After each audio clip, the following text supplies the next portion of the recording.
Hey dude, so as you know, if you've followed the channel, I'm getting back into lifting more seriously again. And I've been looking into these gainer powders, and I'm not doing one. I have done them in the past. I was taking mutant mass for a long time when I was, oh fuck, I don't know how old, but it was a long time ago. For sure I was taking it in high school. It's been around forever. They've changed the formula, and they had Rich Piana promote it for a while. I don't know what's in it now, but when it first came out, I'm imagining that it was even shittier than it is now. Is basically just all seed oils. I don't know if I'm even into the negative connotations around seed oils anymore. It seems like most studies are saying that they're fine. I fell into the whole seed oils things. I still don't want to do flax. I'm a little bit paranoid about soy, but not as much as I used to be. I get kind of pulled into right-wing media about like carnivore diet and stuff. I'm kind of susceptible to that kind of stuff. But yeah, so I need to up my carbs. Like, I think lean meats that aren't processed is great. And I think in diet, to have the least amount of processing in the food, to keep it in its natural form. And even like if you're eating a steak, to cook it rare and not to overdo it is great. There has been studies that show if you overcook meat, it's carcinogenic or something. So definitely there's some stuff to keeping processed foods out of your diet. And I think the real problem with table sugar is just the amount of processing that it becomes that end product, that dry crystallized powder. Like even if you ate like a sugar cane, like a carrot or something, it'd probably still be better for you.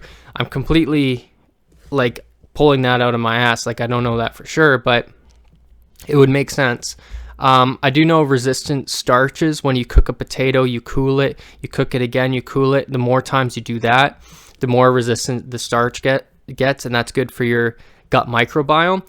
So I've been reading these powders, these gain powders, and they're mostly waxy maize or maltodextrin. Maltodextrin spikes your blood sugar really, really fast. So that's good to get creatine into your system if you mix it with creatine. It's also good because it stops catabolic effects of the weightlifting, and it puts you back into an anabolic state, but it also causes blood sugar problems, and it's not healthy long term for your health. So I'd want something a little bit lower on the GI index, which would be, instead of waxy maize, one step lower would be cornstarch, just regular waxy maize really is cornstarch. And then one step lower would be potato starch, which is a prebiotic and is good with the GI, with the GI index and the glycemic index and all the things that I just said, as well as it's cheap if you buy it in bulk. And yeah, so that's kind of where I'm going with it, is instead of doing waxy maize and buying like an inflated price just for somebody who mixes waxy maize with protein and adds a bunch of other crap like maltodextrin, which is terrible for you. If I'm in the need for a meal replacement, which hopefully doesn't come up, hopefully I can eat real meals. But if I do meal replacement, the potato starch with maybe some whey is fine, and it's cost effective. But I'm looking at whey and things like this in their process, so I want to try to stay away and keep whole foods in there as well. So that's kind of what I'm thinking diet-wise. Workout-wise, I did my shoulders and my biceps and triceps today with a little bit of forearms. So I'm thinking kind of the split that I'm going to get back into here is going to be legs on Monday. Well, I guess I'll keep the days out because it doesn't matter, and it might change with work and scheduling. But day 1 will be legs, day 2 will be shoulders and arms, and day 3 will be torso, back and chest.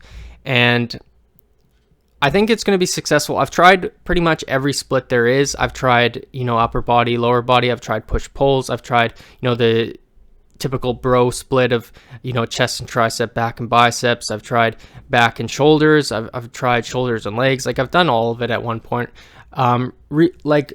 Recently, I've just been going through motions with legs and shoulders. That's kind of what I've been doing. And I'm going to do what I just said and switch it up. And then I can hit everything twice a week, because I will do it each workout twice a week. So it'll be 6 days a week that I'm training.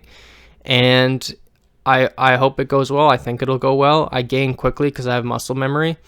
And I will add the potato starch here and there when it comes up that I need a little bit extra calories. But I'm not doing a bulk. The whole giant bulk thing has been debunked now, that you're just hoarding fat, and it's actually not good for muscle gains. To do lean gains is the way to go.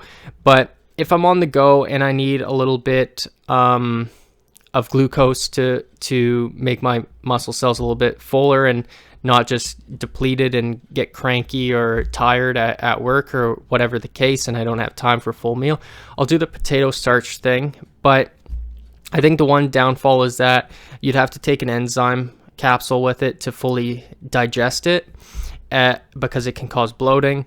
I'm going to have some creatine right now. I'm going to eat some food right now. I'm going to post this video right now. I hope everyone's having a good day, and that's where I'm at with the workout stuff.